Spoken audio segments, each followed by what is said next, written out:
مجھے ایک صاحب نے سوال پوچھا، کہنے لگے میلاد کس کو منانا چاہیے؟ میں نے کہا اس بیٹی کو منانا چاہیے میلاد جو زندہ ہوتی تھی تو دفن کر دیا جاتا تھا، پر میرے رسول نے فرمایا اب جو بیٹی پالے گا نا میں اس کا بازو پکڑ کے جنت میں ساتھ لے کے جاؤں گا۔ میں نے کہا میلاد اس ماں کو منانا چاہیے جس کا بیٹا گلے میں رسی ڈال کے ماں کو منڈی میں بیچ آتا تھا۔ میرے مصطفیٰ کریم نے فرمایا جنت 7 آسمانے کے اوپر سدرۃ المنتہا کے پاس تھی، پر میں نے وہاں سے کھینچ کے لا کے ماں کے قدموں کے نیچے رکھ دی ہے۔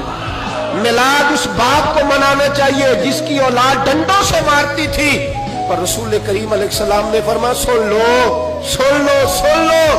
اب جس کا ابا راضی ہوگا اسی کا اللہ راضی ہوگا۔ میں نے کہا میلاد اس غریب کو منانا چاہیے جو بھینس کی طرح بکری کی طرح منڈی میں بکتا تھا، پر مصطفیٰ نے کالے رنگ والے حبشی گلاب کو سینے سے لگا کے کہا غریبوں کو چھوٹا نہ سمجھنا، میں اللہ کا رسول جب جنت میں جاؤں گا تو آگے بھی غریب ہوں گے، پیچھے بھی غریب ہوں گے، دائیں بھی غریب ہوں گے، بائیں بھی غریب ہوں گے۔ فرمایا امیر ویٹنگ لسٹ میں ہوں گے، 500 سال بعد جنت میں جائیں گے، غریبوں کے لیے جنت کے دروازے 500 سال پہلے ہی کھلوا دوں گا۔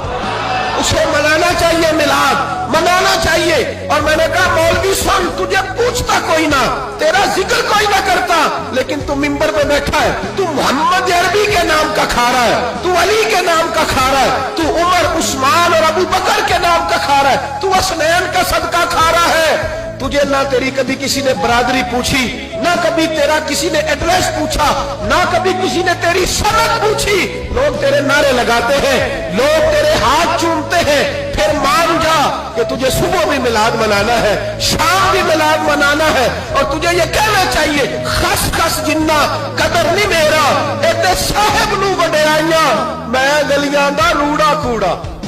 ایتے محل چڑھایا سائیاں، تیرا کام تھا تیری آنکھیں بھیگی رہتی۔ اور اس بوڑھے کو بھی میلاد منانا چاہیے جس کے بارے میں میرے نبی پاک نے فرمایا سفید داڑھی والے کی جس نے عزت کی اس نے تو رب کی عزت کی، اس نے تو رب کی عزت کی میرے بھائی۔ اس مزدور کو بھی میلاد منانا چاہیے جس کے بارے میں نبی پاک نے فرمایا جو اپنے ہاتھوں پہ چھالے ڈال کے مزدوری کرتا ہے میں نے تو اسے رب کریم کا دوست بنا دیا ہے۔ اور اس طبقے کو میلاد منانا چاہیے جسے میرے رسول نے عزت عطا فرمائی۔ اس بہن کو بھی میلاد منانا چاہیے جس کے بارے میں نبی پاک نے فرمایا اگر کسی کا باپ چلا جائے اور اس کے حصے میں بہنیں آ جائیں، 4 بہنیں، 3 بہنیں یا 2 بہنیں بیاہ کے جو آیا تم میں سے،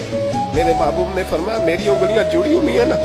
اس طرح میں اسے اپنے ساتھ جوڑ کے جنت میں لے کے جاؤں گا۔ اس بہن کو میلاد نہیں منانا چاہیے۔ میرے رسول پاک نے فرمایا جس کی بیٹی واپس آ جائے، طلاق ہو گئی یا بیوہ ہو گئی، واپس آ گئی، نام بچ سکی، واپس آ گئی، فرمایا واپس آنے والی بیٹی کی جو باپ خدمت کرے گا میرے رسول پاک فرماتے ہیں میں قیامت میں اس کا سفارشی بنوں گا۔ تو اس بیوہ کو اور طلاق یافتہ کو میلاد نہیں منانا چاہیے، وہ اس رسول کا ذکر نہیں کرے گی جس نے اتنا درجہ دے دیا۔